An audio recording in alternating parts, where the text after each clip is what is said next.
Bonjour à chacune, à chacun dans l'unité pastorale Saint-Laurent. Nous sommes aux conférences du dimanche. C'est un essai que l'on fait entre nous. C'est comme une discussion. C'est une expérience qui n'est pas facile parce qu'on n'a jamais fait cela encore. On va échanger, on va placoter, faire de la théologie, partager, réfléchir ensemble. Le but de nos conférences est d'éduquer la foi et de comprendre pourquoi chacune et chacun de nous en est croyant. Chaque semaine, nous allons aborder un thème différent. Être croyant, c'est un choix personnel. Personne ne nous oblige à croire à quoi que ce soit. Et sans s'en rendre compte d'ailleurs, on croit en toutes sortes de choses dans la vie. Pourquoi en effet y a-t-il tant de fausses nouvelles, de désinformation auxquelles les gens adhèrent sur Internet?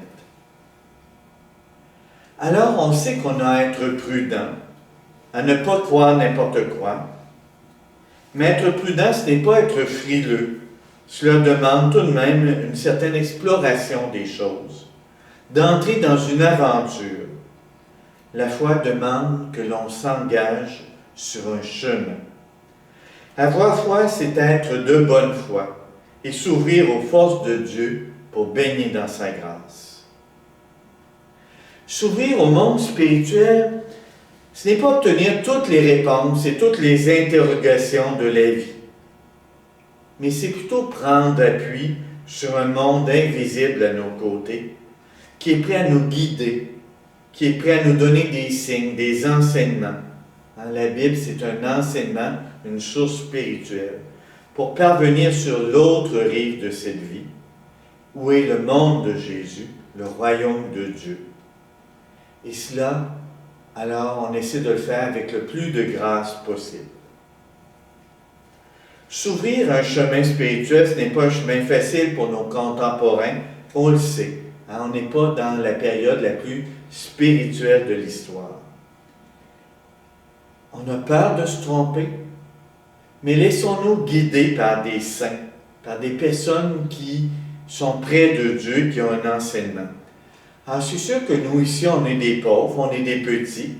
Je ne peux pas dire qu'on est des saints, mais on va essayer de se baser sur la tradition des saints de l'Église pour répondre. Le thème du carême cette année, c'est discerner sa présence. Alors, on est dans un temps difficile et c'est difficile de discerner la présence de Dieu dans ce temps de COVID. Alors, le premier thème, c'est la prière et le jeûne. Et on sait comment être des personnes de prière et des personnes qui jeûnent peuvent nous aider à discerner la présence de Dieu dans notre vie. J'ai deux invités aujourd'hui, Jean-Clotaire Bocco et Ghislaine Archambault. Alors Jean-Clotaire, tu nous viens du Bénin, tu es prêtre, tu vis ici depuis des années. Tu partages ton temps entre l'Université d'Ottawa et où tu enseignes, et aussi à Montréal, où tu exerces un ministère étendu auprès des communautés africaines, mais aussi, bien entendu, de nos paroisses de l'Unité. Alors, bonjour Jean-Clotaire, ça va bien? Bonjour Denis, oui, ça va très bien. Et bonjour à vous aussi, chers téléspectateurs. Et ça fait un plaisir d'être là. Alors, merci d'être là, de répondre à l'appel. Alors, on se lance dans l'aventure d'abord tous les deux. On se demande pourquoi prier et jeûner, mais d'abord, on va aborder le sens de la prière. Pourquoi prier? Est-ce que ça donne quelque chose de prier? Est-ce qu'il y a vraiment des fruits à la prière? Je pense que oui, et je crois fermement. D'abord parce que le Christ, notre Seigneur Jésus, a passé sa vie à prier. Parfois même, il préférait quitter les foules où il guérissait, où il nourrissait les gens. Il préfère toujours se retirer pour prier. Et il nous l'a recommandé. À plusieurs fois, il nous a demandé de prier. Dans le même temps, il a donné le chemin et en disant, en dehors de moi, vous ne pouvez rien faire. Donc pour moi, la prière, c'est une communication avec Dieu. Dieu a tellement de choses à nous dire que quand nous prions, nous faisons silence pour écouter d'abord Dieu, qui est là, présent dans le fond de notre cœur et qui nous écoute. La prière porte des fruits parce que je pense que lors d'un de nos anciens débats, tu disais que en se levant le matin, si on pouvait juste prendre quelques minutes pour parler avec Dieu, pour échanger avec Dieu. Nos prières ne font pas que Dieu nous exauce ou pas, mais nos prières font de telle sorte que nous nous rapprochons de Dieu, que nous sommes en Dieu. Et moi, personnellement, à plusieurs reprises, j'ai prié, je me suis mis à genoux devant Dieu, j'ai supplié Dieu. Et déjà, par le fait que je lui ai fait confiance, me dégageait déjà des obligations de résultat. Et Dieu a souvent répondu à mes prières. Alors Jean Bocco, peux-tu nous faire prier? On pourrait peut-être prier ensemble notre Père. Oui, absolument. Comme les disciples ont demandé à Jésus, apprends-nous à prier. Et lui-même a dit, quand vous priez, alors dites, notre Père, qui es aux cieux, que ton nom soit sanctifié, que ton règne vienne, que ta volonté soit faite sur la terre comme au ciel. Donne-nous aujourd'hui notre pain de ce jour. Pardonne-nous nos offenses, comme nous pardonnons aussi à ceux qui nous ont offensés. Et ne nous laisse pas entrer en tentation, mais délivre-nous du mal. Amen. J'ai une petite anecdote qui me vient en mémoire. Un jour, j'avais un réparateur de lave-vaisselle qui était presque à la veille de Noël et qui venait réparer mon lave-vaisselle. Et l'année d'avant, la même journée, 1 an auparavant, il était venu réparer la laveuse à linge. Il avait fait une crise cardiaque. Puis il m'avait conté cela. Le monsieur était tout de même assez obèse. Et il travaillait à bout de bras, couché à terre pour remettre le moteur. Puis là, il jurait avec tous les sacres possibles. Alors, je pense que tous les sacs qui passaient, puis ça ne marchait pas. Puis il était rouge. Puis je me disais, j'espère qu'il ne fera pas une autre crise cardiaque. Et tout d'un coup, il dit, petit Jésus, aide-moi. Et j'entend, clouc, le moteur rentre à sa place. Alors je me suis dit, tiens, petit Jésus, aide-moi, c'est plus efficace que tous les sacs. Alors bonjour Ghislaine. Bonjour. Tu es une leader chrétienne et responsable avec moi de la paroisse Saint-Hippolyte. Tu es une femme de foi qui, pour parfaire tes connaissances, étudie présentement à l'Institut pastoral. Tu as pendant de nombreuses années, tu as été enseignante en maternelle, et je pense prématernelle aussi. Et tu as d'ailleurs conservé ce sens maternel en toi. Alors, Ghislaine, est-ce que la prière, c'est efficace? Pourquoi prier? Pourquoi prier? On se met dans une bulle et on atteint une espèce de paix, de calme, de silence. Et on en ressort avec une force. Des fois, il se passe quelque chose, des fois, il ne se passe rien. On a l'impression d'avoir séché devant le Seigneur. Des fois, les réponses nous viennent en cours de journée. Des fois, ils ne viennent pas. C'est à géométrie variable, la prière. Mais l'important, c'est de tenir bon. De chaque jour, se mettre devant lui, tout simplement. Il n'y a rien de théologique là-dedans. Là. S'asseoir en silence, on a besoin de silence, on a besoin d'être dans une bulle, Le Seigneur a dit, retire-toi dans ta chambre quand tu veux prier. Alors on se retire et puis on sent une paix. Mais c'est pas toujours égal, c'est pas toujours pareil. Chaque jour a son lot de haut et de bas dans la prière, mais il me semble que prier le matin, prier le soir, prier à différents moments de notre journée, c'est juste un cri, un merci. Moi, quand je me lève le matin, j'ai une vue sur la ville, le lever du soleil. Je ne peux pas faire autrement que de dire, mon Dieu, tu es beau, tu es grand. Ça va de soi. C'est tellement... Et il y a d'autres moments dans la journée où je m'enfarge, où Seigneur, j'ai blessé l'autre, ou je me suis enfargée, puis je te demande pardon. Que notre vie soit prière. Hein? Il y a un chant qui nous dit que ma vie soit prière. C'est un peu ça. On n'est pas tous appelés dans un monastère à prier toute la journée. Et puis même elle doit faire des travaux ordinaires. Mais nous, on n'est pas appelés à ça. Notre prière, elle est... Oui, il doit y avoir des temps forts, mais elle fait partie... Je pense que toute notre journée doit être prière. Puis ça nous apporte... Je suis certaine qu'on a la force pour traverser les épreuves. Les épreuves sont là. On ne peut pas les enlever. On ne peut pas enlever l'accident, on ne peut pas enlever la maladie, on ne peut pas enlever... Mais on peut recevoir une force pour traverser la maladie. Faire face à l'accident. Il y a des fois, c'est plus long. Mais si notre vie est toute en prière, il y a des chances qu'on traverse la vie autrement que si on n'avait pas la prière dans notre vie. J'ai un de mes confrères qui un jour se voit demander par une petite fille. Alors, c'est une enfant très jeune, je pense qu'elle avait 7 ans.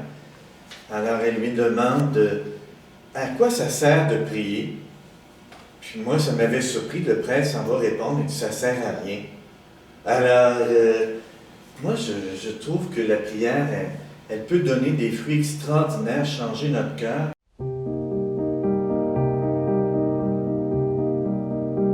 Vraiment, qu'est-ce que ça peut donner la prière? Est-ce que ça change le monde? Au fait, il y a une de nos prières, grande prière qu'on appelle prière eucharistique dans l'Église, qui disent nos louanges n'ajoutent rien à ta gloire, mais elles nous rapprochent de toi. Ouais. La prière nous rapproche de Dieu. Et aller vers Dieu, c'est qu'on est en communion avec lui et on ne peut qu'être que dans la grâce. On ne peut qu'être que dans la grâce. Et moi, personnellement, j'ai aussi je ne peux pas parler d'anecdotes, mais des témoignages. Pour d'autres personnes, c'est peut-être des anecdotes. Mais il m'est arrivé 2 grands moments ou 3 grands moments de ma vie où j'ai prié, j'ai littéralement prié. Et j'ai un de mes amis qui peut témoigner, il m'a dit, Père Boucault, même si je ne croyais pas la prière là je viens de voir que c'est vrai. J'étais à l'aéroport un jour et je partais en voyage. J'avais plusieurs bagages et on me dit non, écoutez, selon les règlements, il y a tel nombre de bagages et vous ne pouvez pas les dépasser. C'était la première fois que je faisais un grand voyage vers mon pays. Donc, j'avais ramassé des choses que je voulais donner en cadeau. Et j'étais là, devant le comptoir, et à un moment donné, quand je vois que tout est bloqué, je me suis recueilli, juste 1 minute, et j'ai dit, Seigneur Jésus, aide-moi, je te confie cette situation. Alors je vous jure, croyez-le ou non, il y a un monsieur qui est venu comme étant le responsable, il a dit, bon, laissez-le, et laissez monsieur l'abbé partir, et prenez ses bagages, c'est correct. Pour moi, c'est très important. Je sais que je ne connaissais pas la loi, mais j'ai prié. Et à d'autres moments, j'ai demandé à Dieu de m'aider. La prière, ça sert, mais le plus grand service que ça nous rend, c'est que ça nous permet d'être saints, c'est-à-dire d'être en communion avec Dieu, d'être en paix, de savoir qu'on a confié notre cause à Dieu et que sa volonté soit faite. Je trouve ça très beau ce que tu nous dis, d'être en communion avec Dieu. C'est qu'il est là quand on prie, alors on parle à quelqu'un, on n'est pas d'abord centré sur ce que l'on demande, donc on est centré sur celui qui est là avec nous. On lui parle, c'est un échange. Je vois beaucoup de gens qui ont des prières, qui font des prières, vont dire des prières des Je seul Marie, c'est très beau, c'est une très grande dévotion, et demander l'aide des saints, je pense que c'est important, mais de comprendre tout d'un coup qu'il est là, et d'être capable de lui parler avec nos mots, notre cœur, notre vie, notre être, notre souffrance. Et j'ai un de mes confrères, Ghislaine, qui nous disait, même la révolte, c'est une prière. Même quand on parle de façon révoltée à Dieu, Dieu entend cela et comprend là qu'on l'appelle. C'est humain la révolte, c'est humain le découragement, la dépression, c'est tous des sentiments humains. Puis je pense que même le Christ s'est fâché à certains moments donnés, là. Humainement parlant, il comprend nos révoltes, nos peines, nos peurs, mais il s'agit peut-être de les orienter autrement. On arrive devant Dieu avec notre révolte ou notre colère. Si on sait faire silence, je pense qu'il y a beaucoup à apprendre à faire silence. Puis ça, malheureusement, en 2021, on ne sait pas beaucoup faire silence. On dirait que ça apporte un autre regard sur ce qu'on a à vivre, sur notre révolte, sur notre peine, sur notre souffrance. On ne le voit pas de la même façon quand on a pris le temps de le poser devant Dieu et de faire silence. Moi, j'ai appris petit à petit, puis je ne peux pas vous dire que je fais des silences qui durent une demi-heure, là, mais un moment de silence, on ne repart pas de la même façon. Le silence, c'est une prière, oui. Je vous lance à vous deux. Il y a plusieurs manières de prier. On voit, il y a des gens qui sont plus charismatiques, qui font des louanges, ils vont prier avec leur corps. On le voit d'ailleurs chez les musulmans. Alors, ils vont se prosterner. Et alors, est-ce qu'il y a des meilleures manières de prier? Est-ce qu'il y a quelles sont les meilleures manières de prier? En fait, les disciples ont demandé à Jésus, apprends-nous à prier. Apprends-nous à prier. Et Jésus leur a dit, quand vous priez, dites. Et quand on regarde la prière de notre Père, pour moi personnellement, il y a plusieurs façons de prier. La prière, c'est d'abord aller recevoir un enseignement. Jésus dit, quand vous priez, dites, notre Père qui est aux cieux. Il nous apprend que nous avons un Père qui est au ciel, qui nous voit et qui nous apprend quelque chose. Et donc, déjà lire la Bible, aller s'instruire, c'est déjà une forme de prière. Il y a la prière de louange. On loue Dieu. Il y a des groupes charismatiques qui peuvent passer une journée à louer Dieu, à bénir Dieu. Il y a déjà cette prière du cœur où on dit, ah, Seigneur Jésus, béni sois-tu. Gloire à toi, Seigneur. On peut dire cette prière toute la journée, béni sois-tu. Donc, il y a la louange, il y a aussi la prière et de demande. Donne-nous. On a le droit de demander à Dieu et parfois Dieu fait notre volonté dans la prière. Cette femme cananéenne qui a insisté, Jésus a fini par dire, mais écoute, finalement là, madame, regarde, que tout se fasse pour toi selon ta volonté, selon ce que tu veux. Donc je demande pour moi, mais je demande aussi pour les autres. Donne-nous. Donc j'intercède pour les autres dans ma prière. Je fais silence aussi, comme Gisèle, comme toi aussi tu l'as dit. Mais aussi je demande pardon pour pécheurs, purifie-moi, comme la prière du publicain qui est resté derrière. Prends pitié de moi, pauvre pécheur. Et la prière, comme le confrère l'a dit, ça peut ne servir à rien. Ça veut dire quoi? Ou Saint Curé d'Ars demande au vieillard qui tourne toujours devant le calvaire, mais qu'est-ce que tu dis tant? Qu'est-ce que tu fais tant devant la croix de Jésus? Et le monsieur dit, je le regarde, il me regarde. C'est tout. C'est très beau cela. Le silence aussi fait partie de la prière, de la méditation. C'est, chez les bouddhistes, c'est important d'être à l'écoute, d'avoir un degré d'écoute important. Parce que j'ai eu un cours sur la participation à l'Eucharistie. Comment je participe? Parce que la messe, c'est une prière communautaire. C'est sûr que chacun y vient avec ce qu'il est, ses difficultés, ses peines, ses joies. Aussi, des fois, on arrive à l'église, on se referme sur soi pensant qu'on est tout seul dans l'Église alors qu'on n'est actuellement pas nombreux, mais à un moment donné, on sera plus nombreux. Par nos réponses, par nos chants. Si on dit un petit Amen, là, c'est pas... Il me semble que ça devrait éclater et tous ensemble. On est là pour prier ensemble, là où 2 ou 3, et des fois on est 100, 150. Alors il est au milieu de nous, alors on devrait être unis davantage dans la prière. C'est pas ma prière, c'est notre prière. Hein, le Seigneur soit avec vous et avec... Alors, vous, c'est beaucoup de monde, là. C'est... Et je ne sais pas comment on pourrait en venir à créer ce sentiment de communauté, et pas un en arrière de l'Église, un au milieu, puis un en avant, et puis c'est ma messe à mon heure dans mon bar.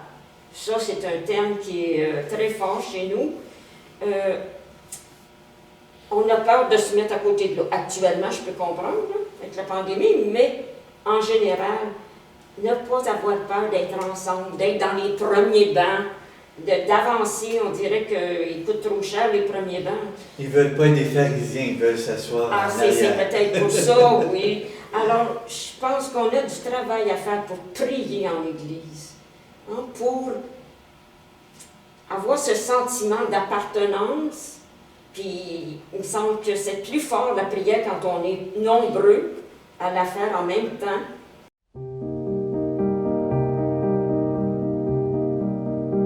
Dans les communautés africaines, alors il y a eu beaucoup de gens qui participent avec leur corps, avec leur façon de prier. Alors, ils vont prier longuement. Alors, comment ici, au Québec, on pourrait s'adapter là pour inclure ces dimensions du corps, de la joie d'être ensemble et pas chacun dans son coin?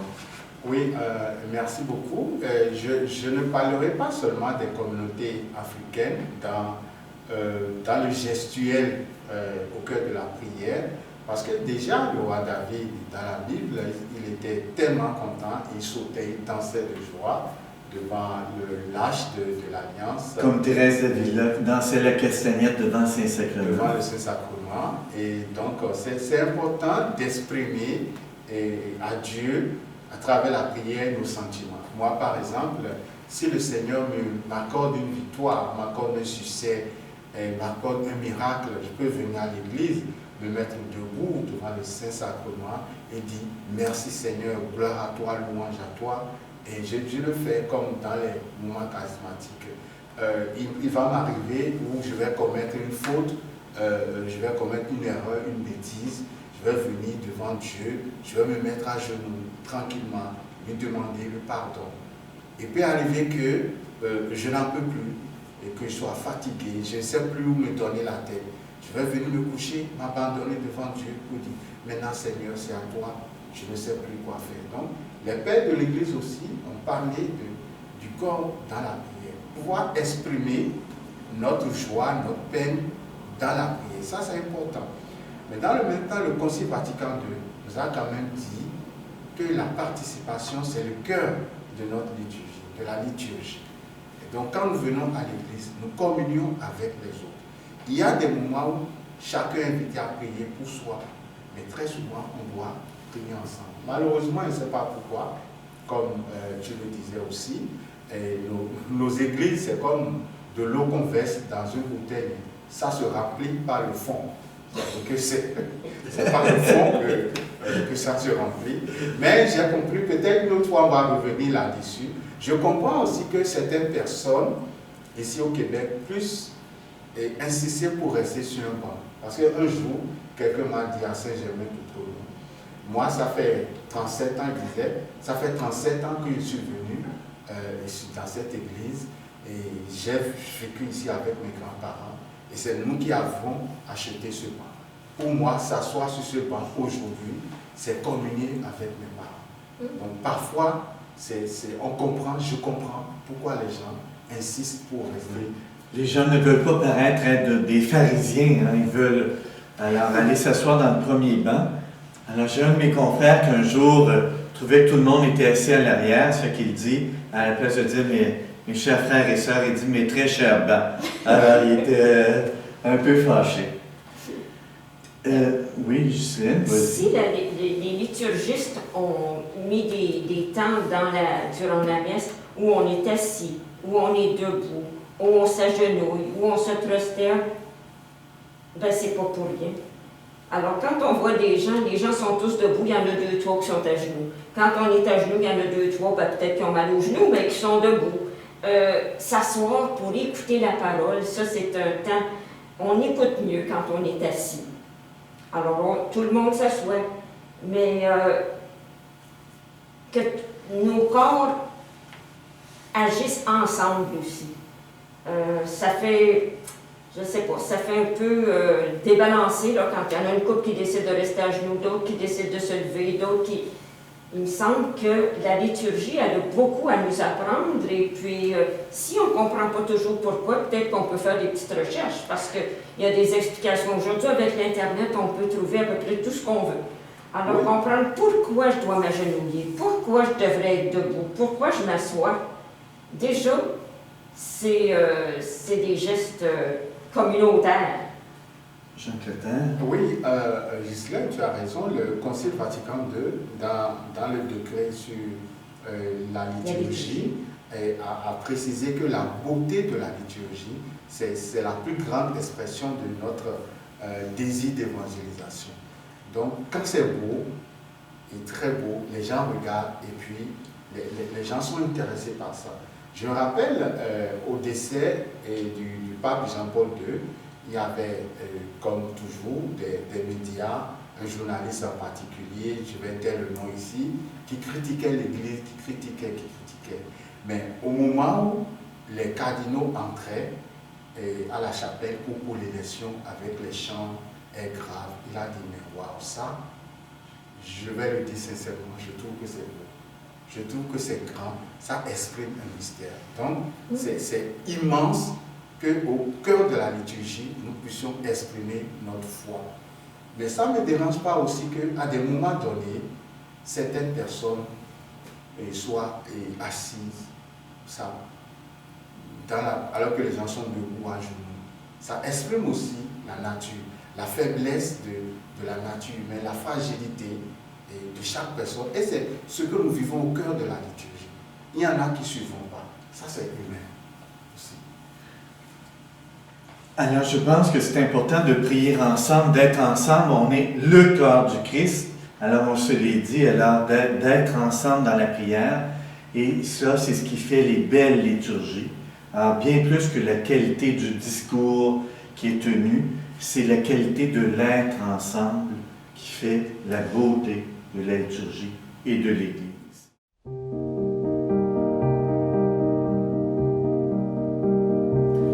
Je voudrais aborder 2 autres points, alors si le temps me le permet. Alors, on sait que nos frères protestants, nos frères et sœurs protestants vont dire, bon, il n'y a qu'un seul médiateur, le Christ, et c'est vrai, alors il n'y a qu'un seul qui donne sa vie pour le salut du monde. Et ils disent, ben, on ne peut pas prier les saints. Alors, dans la tradition catholique, on prie les saints. J'aimerais bien savoir de votre part pourquoi. Et on sait que cette année, on nous demande d'ailleurs de prier Saint Joseph. Et tiens, avant de vous laisser la parole, j'ai une petite anecdote. J'étais nommé à l'oratoire Saint-Joseph comme religieux. J'étais même nommé supérieur de la maison religieuse. Et mes confrères étaient arrivés avant moi, avaient pris tous les meubles, les beaux meubles. Et moi, j'avais, si vous voulez, tous les vieux meubles qui restaient disparats. Et j'étais bien découragé. J'avais vu dans un magasin en solde 1 000 $, un bureau, une bibliothèque. J'avais dit, Saint-Joseph, peux-tu me donner 1 000 $, s'il te plaît, pour acheter ça, c'est en vente. Et 3 ou 4 jours après, je reçois un chèque à mon nom, 1 000 $. Alors je me suis dit, Saint-Joseph m'a écouté. Alors donc pourquoi on prie les saints? Je pense qu'ils sont des intermédiaires. Ils peuvent porter au Seigneur nos prières. Peut-être qu'on se sent plus proche des saints, qu'on se sent proche du Seigneur pour faire une demande. C'est par eux qu'on peut acheminer nos prières si on se sent incapable de le faire directement. Moi, je pense que c'est ça. La communion des saints. Ils sont là pour demander pour nous.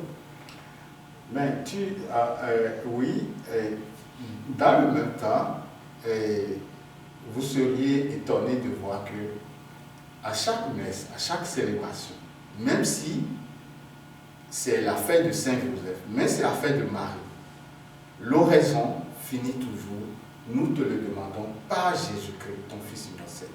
Le seul médiateur, oui, c'est Jésus. Mais nos prières passent par ces personnes que l'Église a canonisées. Donc que l'Église a dit que ces gens sont auprès de Dieu. Ils sont auprès de Dieu. Et je finis par dire que c'est l'expérience personnelle qui fait qu'on finit par dire si on prie par les saints ou pas. Chacun n'a qu'à faire son expérience. Moi, je ne cesserai jamais de prier par Dieu. Jamais de la vie. Parce qu'il a été à la base de ma vocation. Il m'a conduit, il m'a guidé, il m'a inspiré. Je ne cesserai jamais de prier la Vierge Marie. Ne me dites pas de ne pas prier la Vierge Marie. Je sais ce que je trouve là. Alors, chers amis, chacun n'a qu'à faire son expérience. Et l'Église ne l'interdit pas. Nous n'adorons pas les saints. On adore un seul Dieu. Mais nous avons des intermédiaires auprès de Dieu. Et Dieu nous a donné aussi des anges qui nous guident, qui sont nos anges gardiens. Tant pis si quelqu'un ne veut pas profiter de la présence de son ange gardien. Je m'appelle Jean. Mon saint de baptême, mon saint patron, c'est Jean. Pourquoi ne pas le prier? Alors qu'il peut m'aider. Et si je puis me permettre, Saint Paul va dire aux gens, aux saints, les premiers chrétiens s'appelaient les saints entre eux. Alors au sein de l'Église, de prier les uns pour les autres. Alors pourquoi ceux qui sont dans le ciel ne pourraient plus prier? Dans le fond, souvent, si j'ai un coup dur, je demandais à Ghislaine, peux-tu prier pour moi? Et tu vas intercéder pour moi. Alors la Vierge Marie, Saint Joseph, c'est la même chose. Ils sont vivants dans le ciel. Peux-tu prier pour moi? Et Marie le faisait déjà sur la terre. Aux noces de Cana, il est allé voir son fils, il a intercédé pour les gens. Et Marie peut le faire, et Marie le fait en permanence. Pour nous, Saint Joseph, c'est le patron. Qu'est-ce que Jésus va refuser à Saint Joseph? Qu'il a adopté, qu'il a nourri, qu'il a fait grandir. Et Jésus même nous l'a confié au pied de la croix. Il a dit, Jean, voici ta mère. Et a dit à Marie, voici ton fils. C'est une façon de nous aider à les prier. Et ils intercèdent pour nous.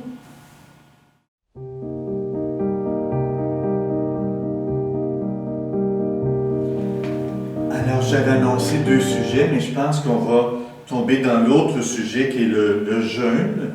Alors, nous allons parler un peu du jeûne. Je voudrais rappeler un texte biblique de Saint Matthieu.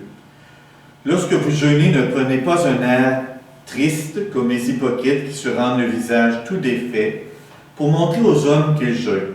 Je vous le dis en vérité, ils ont leur récompense.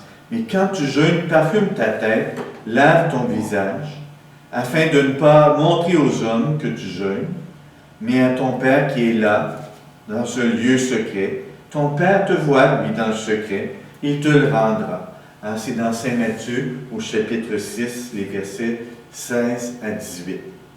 Alors, je me sens toujours un peu mal à l'aise de parler du jeûne. Je ne peux pas dire que j'ai une expérience extraordinaire dans ce domaine, même si pourtant j'essaie d'appliquer le jeûne. Et on a un archevêque ici à Montréal qui vraiment, lui, parle du jeûne et le vit.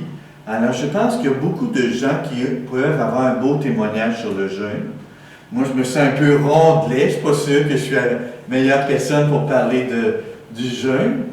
Mais, alors, quelle est l'importance du jeûne? Alors, souvent, Jésus va lier toujours dans l'Évangile le jeûne à la prière. Alors, quelle est son importance?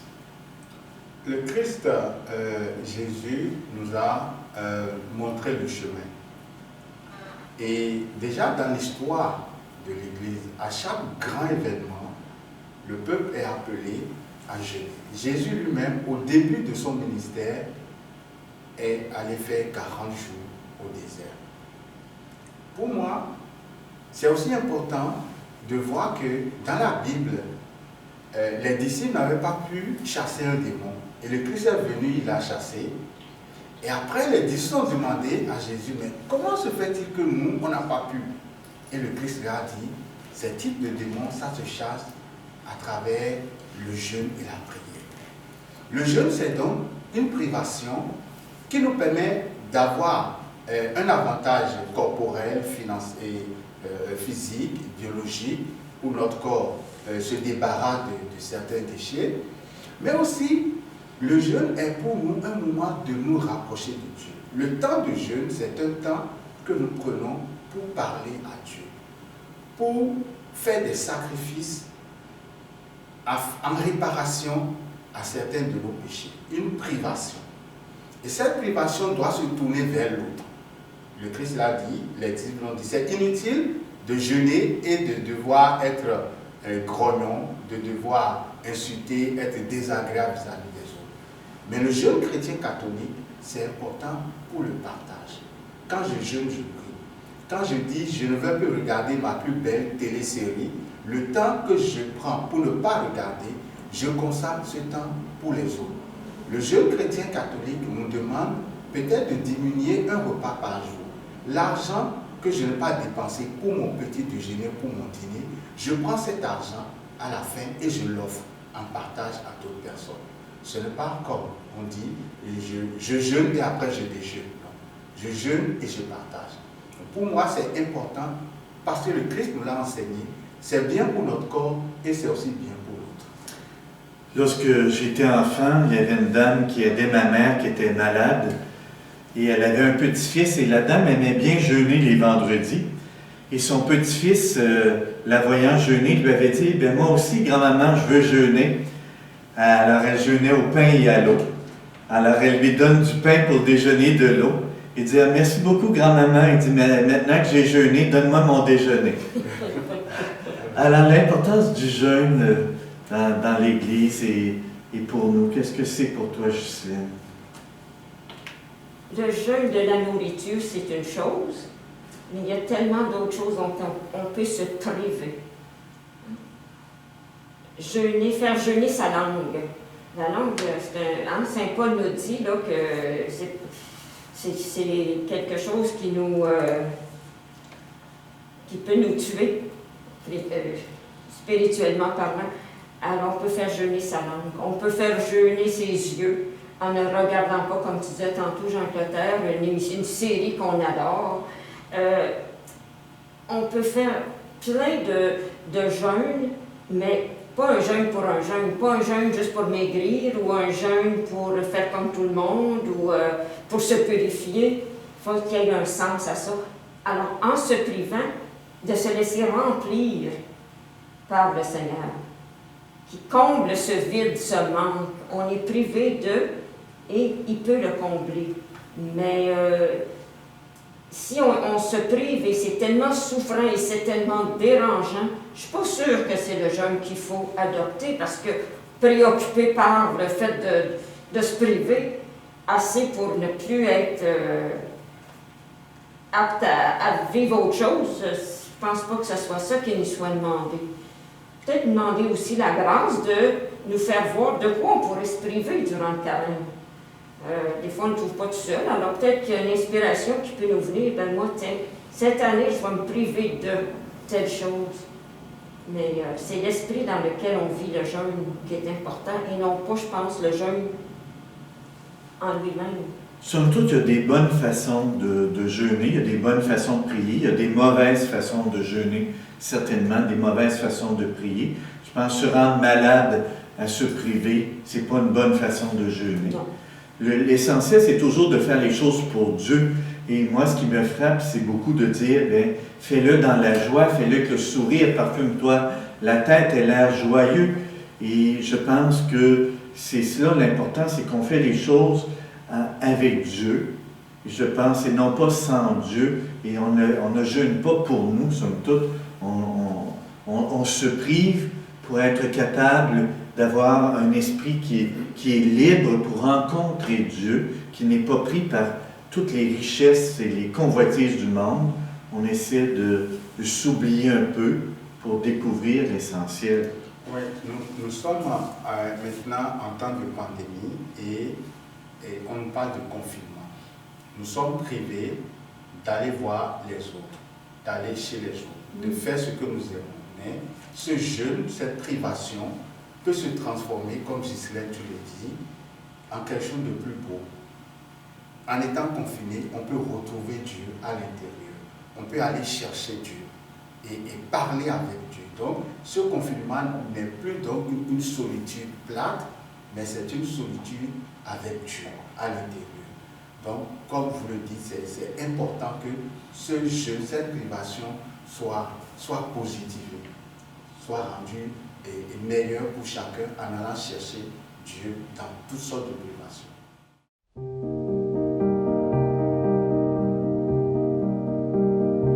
Avant de conclure, j'aimerais qu'on parle aussi peut-être des moins bonnes manières de prier. On voit des gens qui prient pour gagner la loterie ou pour gagner des choses et qui sont tellement fixés dans leur prière sur ce qu'ils veulent obtenir que somme toute, ils ne regardent pas Dieu.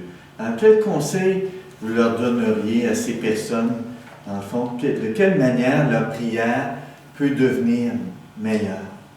Le temps du carême de cette année nous dit de discerner sa présence.